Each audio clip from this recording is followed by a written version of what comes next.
رب العالمين وبه نستعين على أمور الدنيا والدين وعلى آله وصحبه ومن تبعهم بإحسان إلى يوم الدين. أشهد أن لا إله إلا الله وحده لا شريك له وأشهد أن محمدا عبده ورسوله سبحانك لا علم لنا إلا ما علمتنا إنك أنت العليم الحكيم. أما بعد.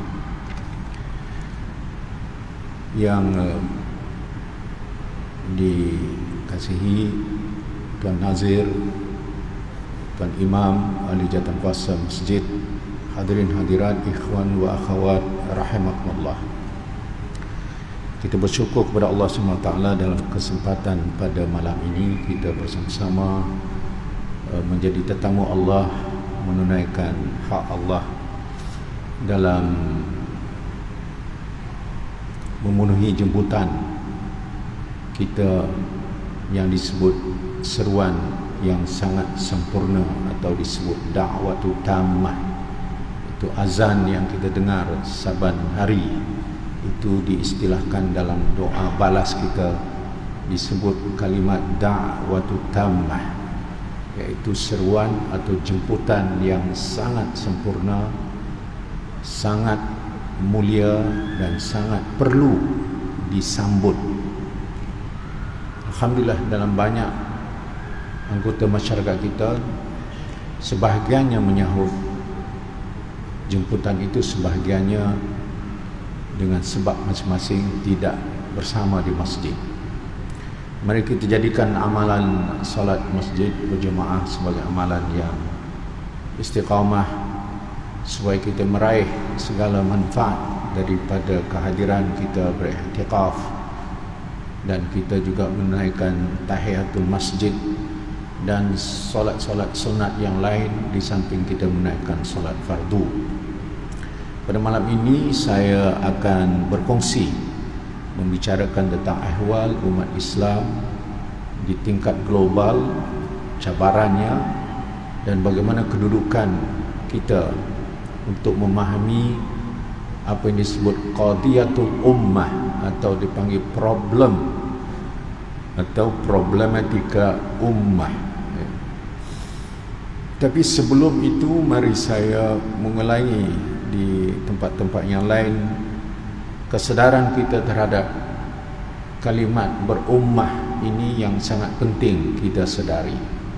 Dalam Al-Quran, ummah itu disebut beberapa kali, dan maknanya itu adalah yang ditujukan ada kalanya umat yang diberikan ciri-ciri yang diredha oleh Allah, seperti kuntum khaira ummatin ukhrijat linnas, atau kadang-kadang juga disebut wal takum minkum ummatun yad'una ilal khair. Umat itu dalam beberapa ayat ini adalah umat yang baik, umat yang memenuhi tuntutan Allah.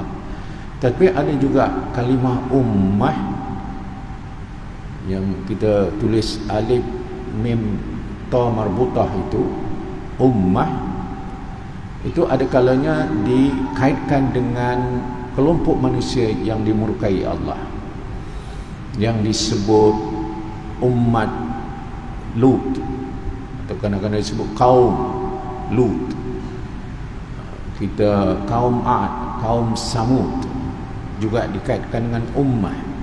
Jadi yang kita bicara pada hari ini iaitu umat yang dikaitkan dengan umat Islam, dengan ciri-ciri yang sepatutnya wujud pada umat itu.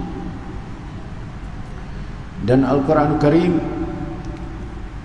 kalimat alif mim ta marbutah itu datang daripada juga kalimat ummah yaum, iaitu yang bermaksud secara bahasa, bermaksud yang ditumpu atau yang diberi kedudukan yang penting. Ummah yaum, jadi datang kalimah ummah. Daripada itu juga muncul kalimat ummi. Ummi itu maksudnya ibu. Dan memang tentu kita tahu ibu itulah yang paling utama. Ibu itu adalah tumpuan. Ibu itu adalah kedudukan yang mulia. Jadi ummah kait dengan ummi. Tetapi dalam perbahasan pada malam ini yang saya nak kongsikan dengan hadirin hadirat, ikhwan wa akhwat sekalian, ialah kedudukan umat Islam yang berada dalam dunia sekarang ini. Artinya orang-orang Islam yang kita sebut sebagai umat, ya. Dengan yang demikianlah saya ingin berkongsi dengan tuan-tuan dan puan-puan tentang beberapa statistik yang kita kongsikan bersama. Apa statistik umat Islam yang kita ada di dunia sekarang? Ya, ketika Rasulullah SAW wafat, umat Islam itu dikatakan sekitar 20,000. Artinya berkembang pada tahap itu. Ya. Tetapi umat Islam pada waktu ini, kalau mengikut statistik Pew atau dipanggil PEW, satu badan yang mengkaji banyak statistik dunia ini, dia kata kita adalah, umat Islam adalah 1.8 bilion yang ada sekarang. Tetapi itu juga didebatkan bahawa ada yang mengatakan sampai 2 bilion umat Islam. Baik, itu statistik yang pertama. Statistik yang kedua, di mana umat Islam itu berada sekarang? Kita berada di paling tidak 169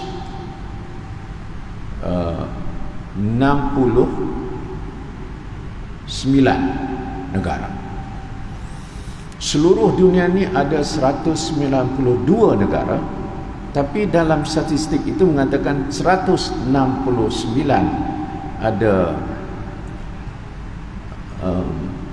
ada umat Islam. Baik, itu statistik yang kedua. Artinya dalam banyak negara yang ada, dan kita pun bukan ahlinya nak tahu nama-nama negara ini, tapi kalau kita jumlahkan 192 negara itu, ada negara di mana umat Islamnya itu lebih ramai daripada orang bukan Islam. Namanya Muslim majority. Dan ada umat Islam yang lebih kecil daripada orang bukan Islam, namanya Muslim minority. Di manakah mereka ini? Umat Islam yang disebut Muslim majority ada di 57 negara. Manakala umat Islam minority ada 112 negara, ada di 112 negara. Umat Islam majority 57 negara. Indonesia, Malaysia, Brunei kalau yang dekat sini. Kemudian kita pergi lagi, kita ada Bangladesh, kita ada Afghanistan, kita ada Iran, kita ada Pakistan, kita ada Turki, kemudian negara Arab daripada Iraq, Syria, kita ada Yaman, kita ada Mesir, kita ada Qatar, Saudi, seterusnya yang lain, sampailah kepada Morocco, sampai kepada Somalia, sampai Sudan, sampai Tunisia, Algeria, Nigeria. Digabunglah semua negara ini pada tahun 1969 dalam satu badan yang namanya OIC. Dalam bahasa Arabnya dia panggil Mu'tamar, ataupun dia panggil Munazzamah Muktamar Islami, kemudian ditukar namanya Muktamar Ta'awun Islami, iaitu OIC, Organization of Islamic Countries atau Organization of Islamic Cooperation. Itu ditubuh pada tahun 1969.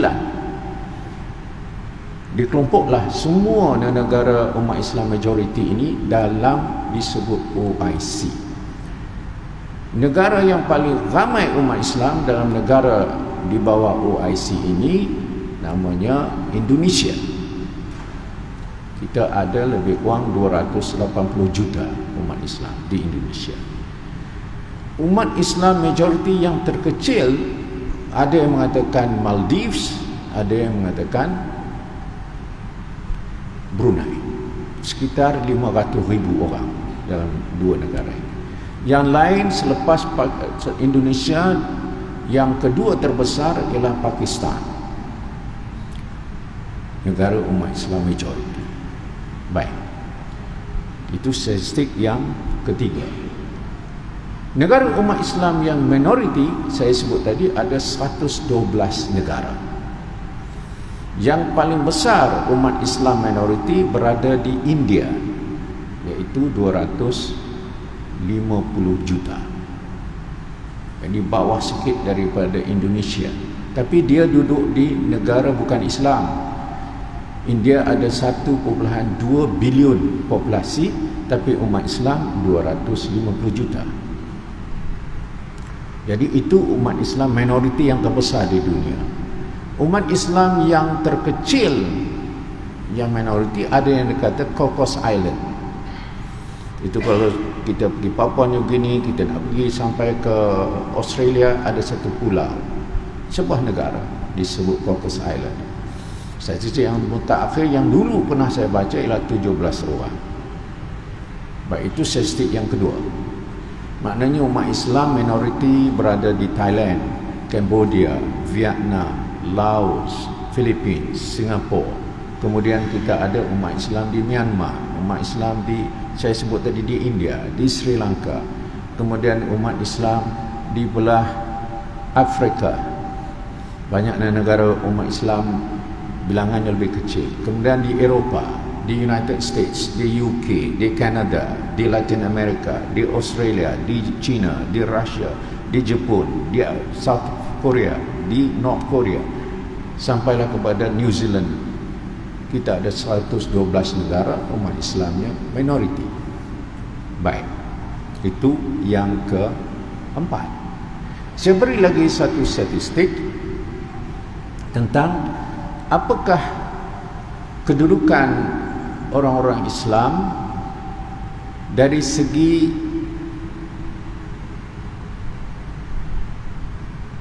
masalah, apa yang sedang berlaku pada umat Islam. Yang ini saya menggambarkan pada tuan-tuan dan puan-puan bukan masalah yang ada cara khusus kepada sebuah negara, tetapi secara umum. Pertama, statistik pelarian dunia sekarang, pelarian akibat perang, konflik, sudah mencecah 108 juta orang pelarian. Jadi negara konflik macam mana? Afghanistan, negara konflik di Kashmir, di Xinjiang, China. Kemudian kita ada umat Islam berhadapan konflik di Syria, di Lebanon, di Iraq, di Palestin. Umat Islam juga menjadi pelarian di Libya dan juga di Somalia, di Sudan. Jumlah semua itu umat Islam yang menjadi pelarian adalah 62% daripada 108 juta pelarian di seluruh dunia. Maknanya majoriti yang menjadi pelarian di dunia sekarang adalah umat Islam. Kemana mereka lari? Kalau orang Islam di Burma atau Myanmar, 60 ribu lari ke Thailand, 130,000 lari ke Malaysia. Orang Rohingya juga jadi pelarian di Pakistan. Ada yang lari ke India, ada yang lari ke Saudi, ada yang lari ke beberapa negara yang lain. Tapi ini yang besar, Saudi dekat 200,000, Pakistan hampir 150,000, lari ke Malaysia 130,000, di Indonesia lebih kurang 1,000, kemudian beberapa negara bilangannya kecil. Jadi pelarian. Ya. Di Bangladesh umat Islam Rohingya yang jadi pelarian di sana 1.1 juta. Baik, itu statistik pelarian. Ya. Yang kedua, statistik tentang bagaimana keadaan perang di dunia ini yang melibatkan orang Islam. Negara yang paling banyak sekarang berhadapan dengan perang yang menyebabkan rakyatnya menderita, ada yang terbunuh, ada yang hilang tempat tinggal lalu menjadi pelarian, ada yang memang hidup di khemah. 17 negara daripada 57 negara itu, 17 negara yang sedang berperang dan tegang adalah negara umat Islam. Afghanistan paling clear, Syria, Yaman paling clear. Kita ada umat Islam juga sedang bertempur di Tunisia, di Algeria, di Mesir juga berlaku tension. Jadi yang saya hitung itu 17 negara umat Islam sedang berada dalam ketegangan. Dan akibat daripada ketegangan dan perang itu, tuan-tuan dan puan-puan semua boleh bayangkan nasib orang Islam di mana negaranya tidak aman. Perang, kemudian seperti yang mutakhir yang kita sudah hampir berapa bulan berperang di Sudan. Itu antara tentera dengan tentera. Jadi rakyatnya menderita, terpaksa lari keluar daripada Sudan. Dulu Sudan satu buah negara, pecah jadi Sudan Selatan, kemudian ada Sudan, tapi tidak aman lagi, bertempur lagi antara pemimpin-pemimpin Sudan sampai hari ini. Kita dapati umat Islam juga ada kebangkitan pada tahun 2011, bermula di Tunisia, merebak ke Mesir, merebak ke Syria, merebak ke beberapa negara lagi di kawasan Timur Tengah itu, di mana dijatuhkanlah pemimpin-pemimpin umat Islam kerana rakyatnya bangkit. Tunisia jatuh Zainal Abidin, ya. Kemudian Mesir jatuh Hosni Mubarak. Kemudian Syria tidak jatuh lagi sampai hari ini, malah menindas umat Islam, rakyat sini, iaitu Bashar Assad. Kemudian Iraq kita tahu jatuhnya Saddam Hussein. Kemudian kita ada Yaman, Yaman juga jatuh nama Saleh. Jadi banyak umat Islam dan negaranya tidak aman. Dan ini menyebabkan umat Islam menjadi mangsa di dalam negaranya sendiri. Kalau yang diserang, yang kita tahu umat Islam yang diserang adalah Palestin. Itu sudah 75 tahun yang lalu. Demikian juga di Kashmir diserang oleh India. Jadi umat Islamnya menderita. Itu serangan dari luar. Demikian juga di Xinjiang, di mana Parti Komunis Cina menindas rakyat Uyghur. Demikian juga tentera Myanmar menyerang negeri Arakan, di mana di situ ada rakyat Rohingya. Jadi ada masalah umat Islam yang diserang dari luar, ada masalah umat Islam yang bertempur dari dalam. Dan inilah yang menyebabkan kita berhadapan dengan keadaan yang gawat. Umat Islam kalau diberikan gambaran, dialah pelarian yang paling tinggi, negara-negara umat Islam yang paling banyak berperang, dan dengan itu rentetannya macam-macam. Ekonomi out, ya. Kestabilan politik tidak wujud. Perbelanjaan banyak ditumpu kepada senjata. Pendidikan tidak sempurna. Kehidupan sosial juga parah. Kewangan negara ada yang hampir jadi bankrupt kerana terlalu bergantung dengan pinjaman dari luar. Mata wang negara masing-masing jatuh. Dengan demikian, gambaran keseluruhan umat Islam yang saya beri beberapa maklumat ini menyebabkan, tuan-tuan, bila kita bercakap tentang umat Islam global, maka maklumat yang kita ada ialah keadaan kita ini sangat parah. 2 bilion umat Islam, 57 negara majoriti, 112 negara minoriti, kita berada dalam keadaan yang sangat-sangat berat. Ya. Baik, saya menjurus kepada yang top agenda yang selalu dibincang oleh kita sudah 75 tahun, iaitu Palestin. Palestin hampir menjadi berita yang terlalu kerap sampai kita pun kadang-kadang malas nak bincang. Ada orang kita kata kita jaga masjid kita, jaga negara kita, sudahlah, itu Palestin itu urusan orang Arab.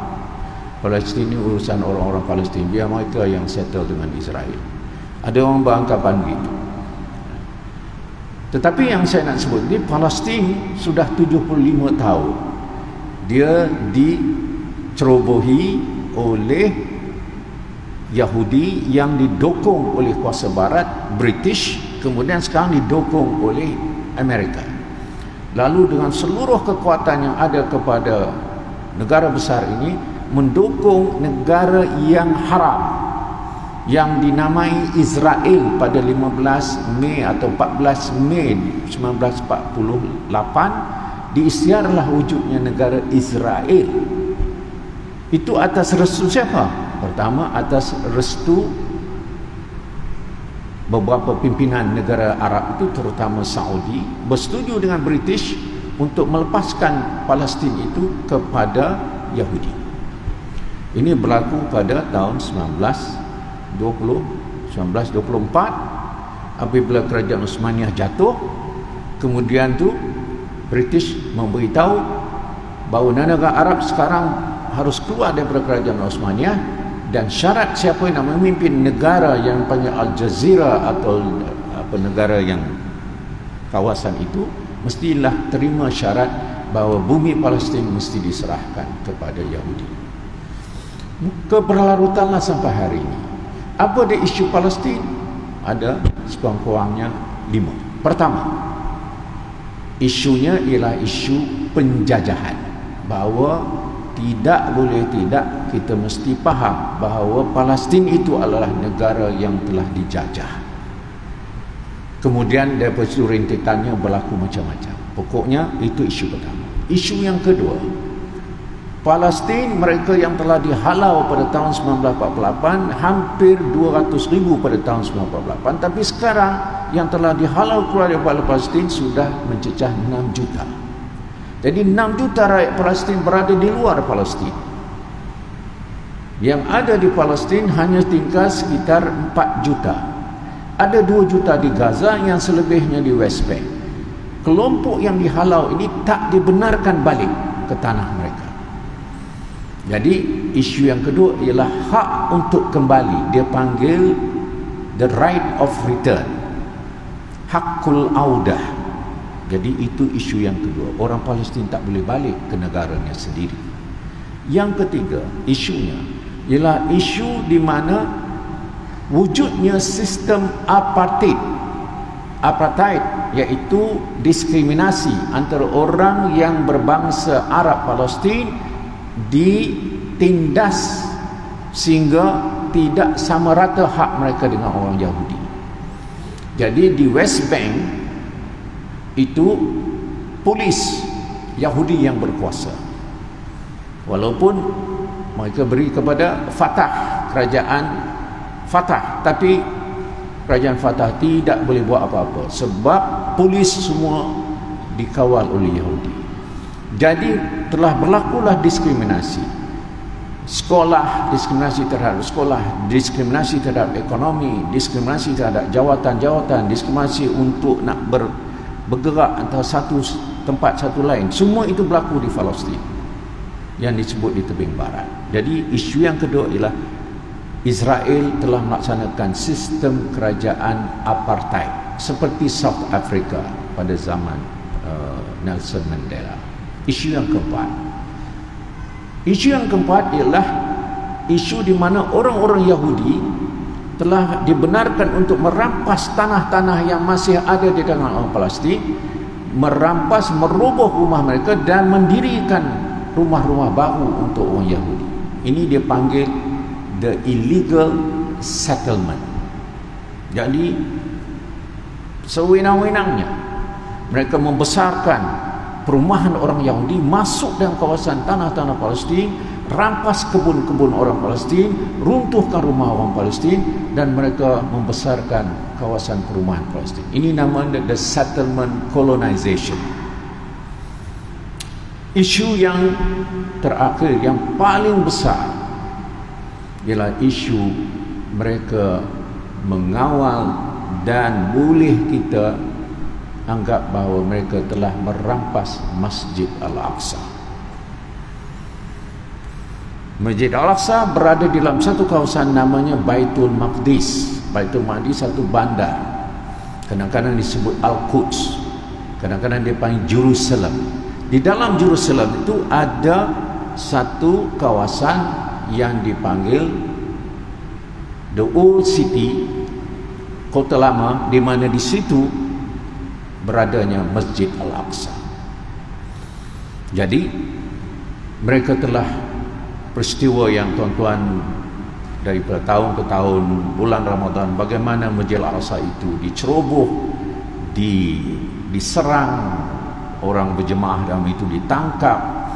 Masjid itu sekarang sedang berada dalam kawalan, tak membenarkan orang Palestin masuk, orang Yahudi dibenarkan masuk dalam masjid.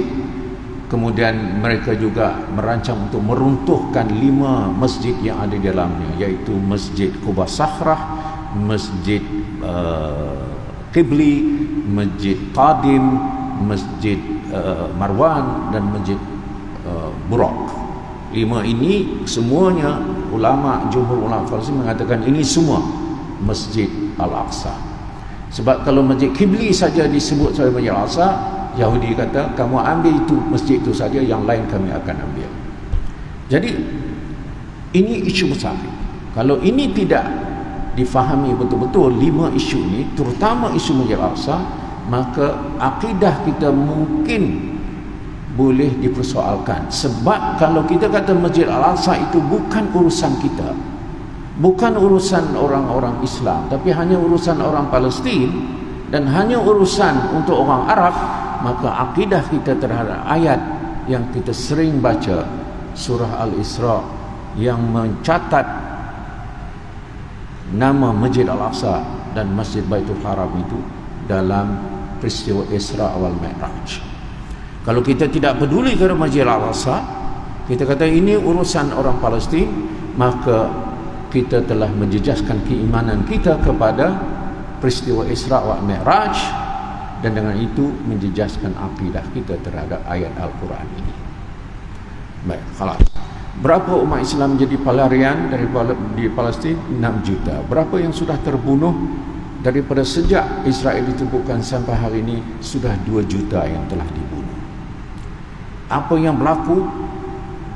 Tuan-tuan dan puan, bacalah macam-macam peristiwa yang kita dengar sehari demi sehari. Mereka ditangkap, dibunuh, diseksa, semua itu berlaku.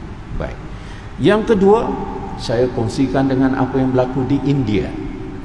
Umat Islam India ada 250 juta sekarang. Apa yang berlaku kepada umat Islam di India?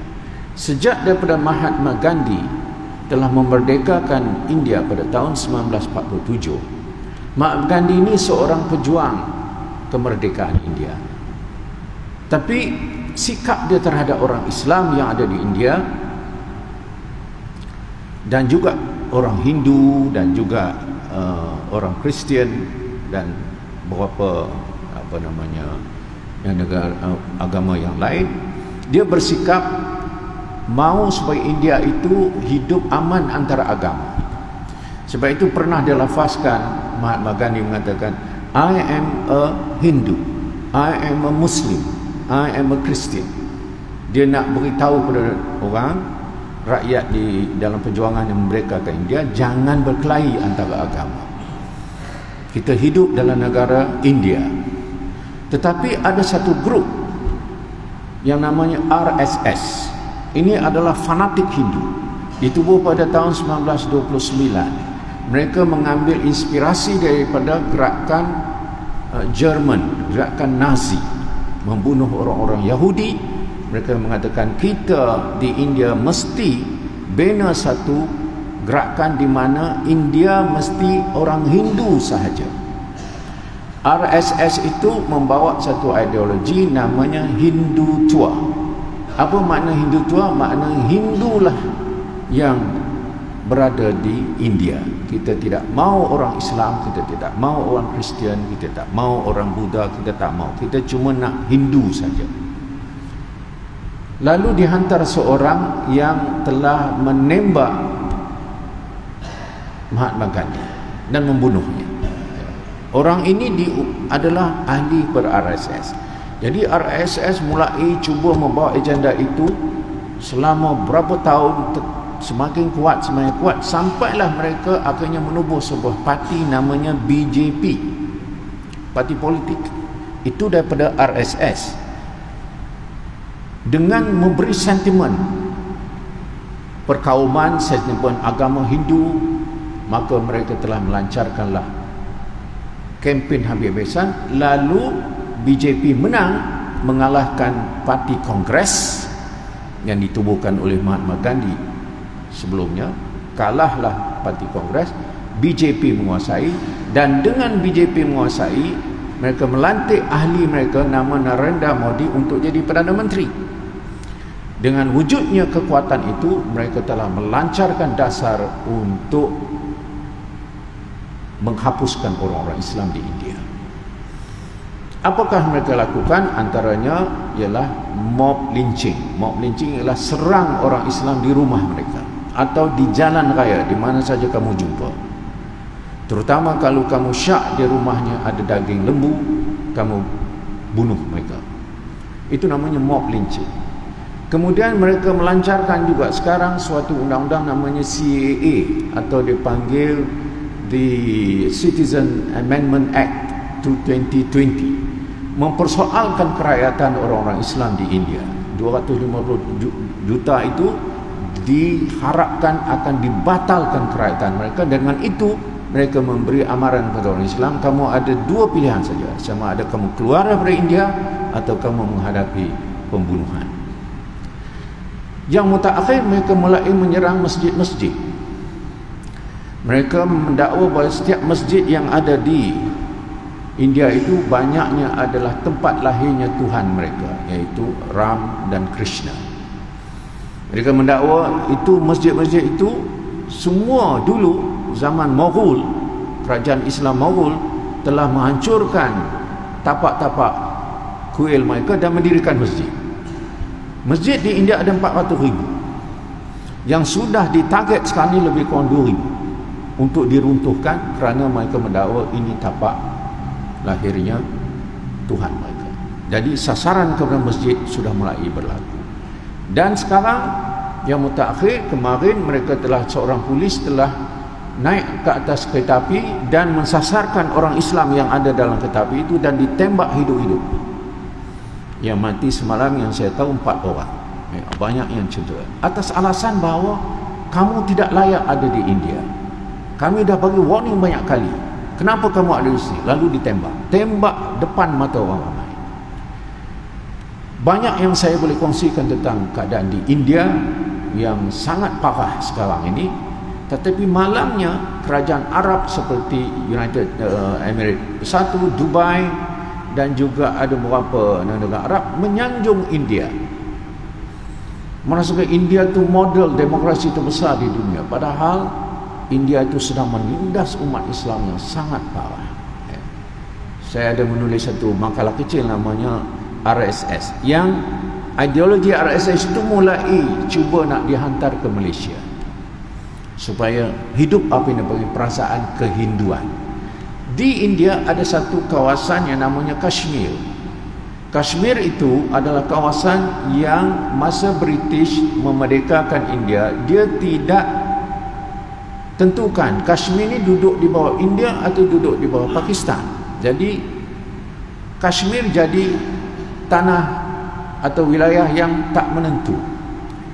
Jadi dibawa ke United Nation, India sendiri yang suruh United Nation Bagaimana kita nak putuskan Kashmir ini? India menuntut Kashmir duduk di bawah India, tapi United Nations Security Council telah buat resolusi bahawa biar orang Kashmir sendiri yang memutuskan dia nak berdiri sendiri atau nak bersama dengan India atau nak bersama dengan Pakistan. Apa yang berlaku ringkasnya, India tidak mengendahkan resolusi itu, lalu menghantar sekarang 1 juta tentera ke dalam Kashmir, dan mereka melakukan pembunuhan dan juga penjajahan terhadap Kashmir. Kashmir sama parah dengan Palestin sampai hari ini. Ya, itu ringkas saya. Baik. Yang besar lagi yang kita sedang hadapi sekarang ialah umat Islam di Myanmar. Isu Rohingya ini sudah jadi panas sejuk di Malaysia. Pada satu ketika kita sangat rasa simpati, sekarang ni ada orang yang sedang menyuntik kebencian kepada orang Rohingya. Orang Rohingya ini pada tahun 1947 mereka telah dapat kemerdekaan, Arakan dapat kemerdekaan, tetapi British telah memasukkan Arakan, negara orang Islam Rohingya itu, ke dalam Burma. Pada tahun 1947 mereka dengan bapa Aung San Suu Kyi telah menyatakan kita perlu beri hak kepada orang Rohingya walaupun orang Rohingya bukan asal orang Burma. Tahun 1982 seorang Jeneral Navy telah membatalkan semua kerakyatan orang Rohingya. Arakan itu tidak diiktiraf sebagai sebahagian negara, sebahagian Burma, maka melancarkan pengusiran, pembunuhan terhadap Rohingya pada tahun 1982 sampai hari ini. Mereka larilah ke Malaysia sejak 1982. Dalam keadaan itulah mereka bertambah sengsara sehingga terpaksa lari ke Bangladesh, di mana kampungnya dibakar, anak-anak dibunuh, wanita dirogol. Mereka tak boleh mendapat hak ekonomi, tak boleh dapat pekerjaan. Anak-anak sekolah-sekolah Rohingya semuanya ditutup. Sekolah-sekolah madrasah mereka dibakar. Ulama-ulama mereka, imam-imam mereka dibunuh. Itu yang berlaku kepada orang Rohingya. Lalu mereka cuba menyelamatkan diri. Situasinya ialah mereka tidak boleh kembali ke Burma, ke Myanmar. Tak dibenarkan. Jadi jadilah mereka pelarian. Jadi apa jawapan kita? Jawapan kita ialah mereka saudara kita, muhajirin. Apa yang boleh kita bantu, kita bantu. Kalau mereka itu melakukan sesuatu yang salah, kita ambil tindakan. Tapi kalau untuk kita melihat mereka sebagai bukan saudara Islam, maka itu kesilapan besar. Baik, cukup sekarang itu. Saya pergi yang terakhir, umat Islam di China. Ada satu wilayah dulu namanya East Turkestan. Tetapi tentera Cina telah menawan kawasan East Turkestan itu, tukar nama Xinjiang. Di Xinjiang itulah, di East Turkestan ada satu etnik namanya Uyghur. Uyghur ini asalnya ada dekat 40 juta orang. Hampir boleh dikata 100% Islam. Pada tahun 1949 apabila komunis diwujudkan parti komunis, The People's Party, Communist Party, CPP, mereka telah mengatakan bahawa orang Uyghur ini bahaya kerana mereka nak keluar daripada China. Maka mereka telah menghantar kumpulan etnik Han. Di China ada 58 etnik. Etnik yang Islam 3. Satu namanya Uyghur, satu namanya Hui, satu namanya Kazakhs.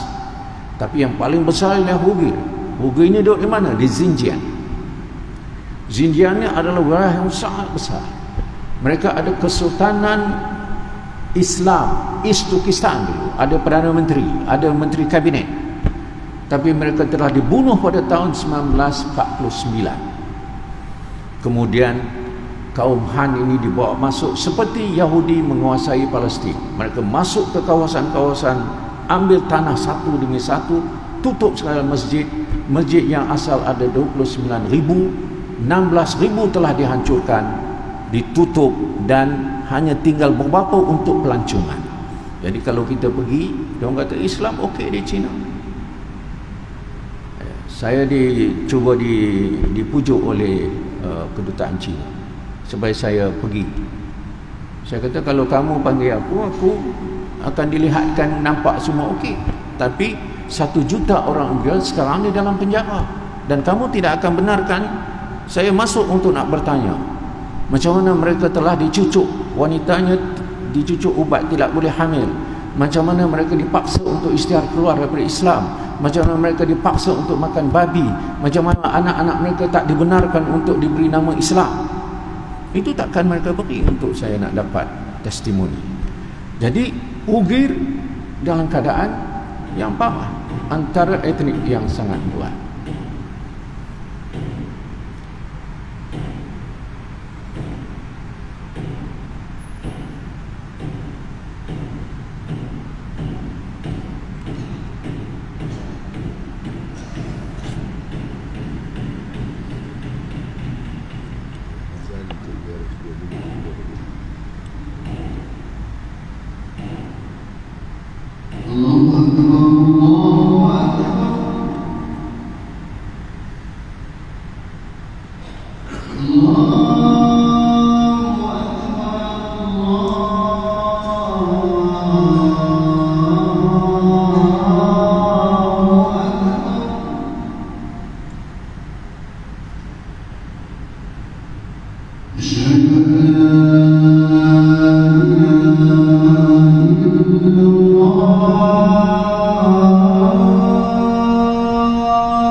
Saya akan berhenti